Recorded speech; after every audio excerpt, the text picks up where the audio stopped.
pertanyaannya, saya menjawab. Ya. Pertanyaannya, menurut pengalaman Bapak selama mendampingi siswa berkebutuhan khusus di lingkungan sekolah, untuk bullying apa saja yang paling sering dialami oleh mereka? Apakah lebih dominan dengan secara verbal, secara fisik, atau secara verbal seperti pengucilan sosial? Tindakan bullying yang terserang mereka. Ya. Kalau di sini tindakan bullying itu tidak terlihat seperti pengucilan atau perundungan atau apa, tidak terlihat di sini. Jadinya Mereka sama mereka. Karena mereka di sini kayak satu keluarga. berarti terlihat di sini. Tidak terlihat. Tidak terlihat.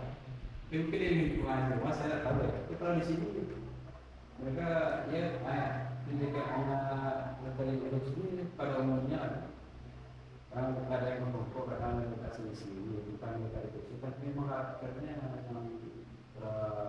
suka sendiri gitu. Jadi kalau di sini dikucilkan atau apa enggak ada. Saya di sini tidak mendengarnya. Jadi tidak ada sebenarnya.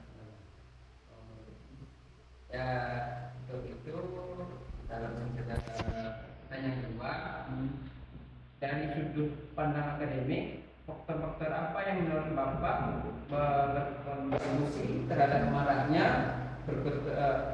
maraknya tindakan bullying pada populasi berkebutuhan khusus, baik dari aspek pemahaman utama sebaya, kurangnya pengawasan, maupun ketiadaan kebijakan anti kekerasan? Bisa diberikan pertanyaannya benar sih? Maksudnya ini Pak,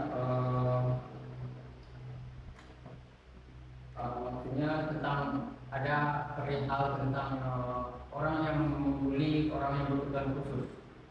Pada di media sosial seperti di TikTok gitu Pak, ada anak yang tidak bisa bicara, yang dididik oleh orang-orang itu. Kalau sosial ya, Ya Pak. kalau dari fenomena sosial itu mungkin lebih pertama ketidaktahuan mereka tentang anak-anak berkebutuhan khusus, kurangnya pengetahuan. Dan yang kedua terkait karakter yang bersangkutan, memang karakternya jelek ya. Karakter yang bersangkutan yang bullying itu yang jelek. Tapi kalau orang memang karakternya bagus, dia berintegritas, punya adat, punya pengetahuan, walaupun mereka mungkin tidak mengenali secara khusus tentang anak berkebutuhan khusus, tentu dia akan berupaya yang baik siapa saja, maupun dia anak berkebutuhan khusus. Orang yang berupaya dia akan melakukan orang yang baik. Kalau ada yang melakukan anak-anak kami, anak berkebutuhan khusus yang tidak baik, dan saya itu disebutkan oleh pertama para pribadi, bagaimana ketidaktahuan mereka terhadap bagaimana anak berkebutuhan khusus sebenarnya. Namun mereka tidak menerima yang seharusnya. Mereka memandang mungkin anak ABK ini sesuatu yang asing. Padahal mereka bukan asing, mereka itu bagian dari kita. Masing-masing diri kita kan unik. Iya. Nah, satu dia orang Kembar aja tidak ada yang mirip. Iya. Dari pun ada yang mirip. Kalau orang di sana dia itu memahami perbedaan itu. Jadi bagaimana ini ya, untuk mencegah orang yang seperti itu Pak, yang membuli anak yang berkebutuhan khusus? Pertama, kalau dari kami hanya bisa mensosialisasikan orang kami itu butuh tempat untuk diakui. Mereka cuma perlu diberi kesempatan, bukan untuk didiskriminasi. Dan juga anak BK ini kan ada norma khususnya ya. Ada norma khususnya, tidak boleh diberi mereka atau apa. Jadi kalau dari kami itu mensosialisasikan bagaimana sebenarnya anak BK ini. Kita tidak memberi kesempatan untuk berkarya, diberi ruang, tapi tidak untuk didiskriminasi. Begitu. Yang kedua, kalau dari pencegahan dari masyarakat, masyarakat harus mengetahui terlebih dahulu tentang mereka. Bagaimana mereka memperlakukan kita sesama yang lain. Saya menilai untuk mencegah tindakan begitu dari sosialisasi masyarakat, terutama untuk dari tingkat pemerintahan, kabupaten, provinsi, gitu. Itu perlu digencarkan semacam kampanye-kampanye yang dibully baik itu kepada anak-anak ABK ataupun kepada murid-murid lainnya, gitu. Karena sekolah kita itu kan pada umumnya itu perlu yang namanya bullying atau situasi yang membuat semua orang merasa nyaman, maksud bullying. Sosialisasi. Itu terima kasih untuk yang pertanyaan kedua. Untuk pertanyaan ketiga, bagaimana Bapak untuk mengamati dampak psikologis dan akademik dari tindakan bullying terhadap perkembangan siswa berkebutuhan khusus? Apakah terlihat penurunan partisipasi, kepercayaan diri, atau gangguan emosi yang signifikan? Karena praktik bullying itu saya tidak melihat. Cuman dari segi analisa, yang namanya tindakan bullying itu pasti ada yang banyak melihat baik anak berkebutuhan ataupun anak tidak berkebutuhan khusus. Malahan kalau anak berkebutuhan khusus, kadang bukan tindakan bullying pun mempengaruhi motivasi sekolah. Misal contoh kondisi di rumahnya, misal kondisi psikologis di rumahnya yang tidak membuat dia nyaman, itu bisa bikin dia tidak nyaman untuk sekolah. Itu kan bukan tindakan bullying, tapi kondisi psikologi di sekolah, di rumah. Tapi kalau kondisi bullying itu otomatis pasti ada nampaknya efeknya kepada semua siswa, walaupun termasuk itu adalah khusus. Di semua kita ada dampak. Itu anak berkebutuhan khusus sendiri itu tidak hanya itu, banyak hal-hal yang kadang menurut kita tidak mempengaruhi kalau secara pada anak muda pada anak normal, tapi pada anak berkebutuhan itu mempengaruhi. Contoh makanan, anak autis contohnya, anak autis itu dia ada makanan itu tidak boleh dikonsumsi, kayak susu dia tidak boleh lebih dari satu, kayak gula juga lah.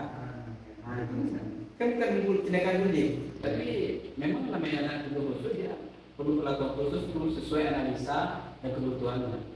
Jadi tidak hanya tindakan bullying aja, tapi tindakan bullying memang mengganggu pada anak kita, siapapun itu. Baik, pertanyaan ke selanjutnya akan dibacakan oleh kepala rekan saya yaitu rekan saya itu di sebelah. Perkenalkan, nama saya Rajudin dari Departemen Teknologi Matematik jurusan Teknologi. Baik, saya akan bertanya kepada Bapak tentang langkah preventif dan represif apa yang telah sekolah Bapak lakukan untuk menangani kasus bullying terhadap anak berkebutuhan khusus. Nah, kalau di sekolah kita itu tindakannya pertama sosialisasi bersama kita. Yang kemasyarakatan kita menampilkan yang namanya ada semacam radio atau pamflet apa namanya? Ya, semacam radio atau selebaran, bukan selebaran. Bukan stiker, apa namanya? Yang seperti ini. Poster. Ya, semacam poster itu juga ada kan dari sekitar sekolah kita juga ada. Kita kelihatan bahwa anti bullying gitu. Kemudian juga ada di mading sekolah kita bikin kampanye anti bullying. Gitu. Walaupun secara kita tidak melihat yang namanya bullying di sini ya. Paling itu yang ada. Kalau bullying kita sebenarnya masal ya. Masal. Kalau personal itu kan masalah emosi personal antara dua individu ya. Itu tidak bisa dinamai. Tapi kalau di sini kami tidak ada yang namanya tindakan kelompok anak, melakukan penyiksaan atau melakukan hal-hal yang memang bagi anak ini. Itu saya sendiri belum menemukan seperti itu di sini. Nah itu boleh ya anak utangkan nanti ulang lagi gitu. Ya, bukan tindakan yang berkepanjangan ya. Ketika kalau anak mereka itu terkadang satu emosi negatif saja bisa mempengaruhi mereka. Karena makanan mempengaruhi mereka itu keseluruhan tuh ya. Kalau tidak kayak dikasih hal ini bakal dia emosi ya. Itu kan tidak dipengaruhi tempat, cuma dia sendiri ada di kondisi tertentu pada dirinya. juga satu pertanyaan selanjutnya. Berdasarkan pengalaman lapangan, rekomendasi kebijakan seperti apa yang Bapak usulkan untuk menciptakan lingkungan belajar yang aman dan kondusif? Yang aman dan kondusif itu adalah prioritas. Pertama, sokongan atau support dari seluruh pihak, terutama keluarga. Karena sebagian dari kita keluarga, baik pimpinan ABK atau orang tua yang khusus atau tidak, itu sebagian berpendapat bahwa pendidikan itu tanggung jawab sekolah semata. Padahal sekolah adalah support system ya dari pemerintah. Support system artinya sebuah sistem yang support pendidikan. Padahal sejatinya pendidikan itu kan tanggung jawab orang tua sendiri. Ya, yang punya anak kan orang tua. Ya, atau keluarganya. Maka yang pertama sekali yang harus memikirkan bagaimana sekolah anak di zaman sekolah ya orang tua. Kemudian bekerja sama dengan sekolah, baru kemudian dengan masyarakat. Jadi tiga itu harus saling bekerja sama, harus kolaborasi, orang tua, sekolah, masyarakat.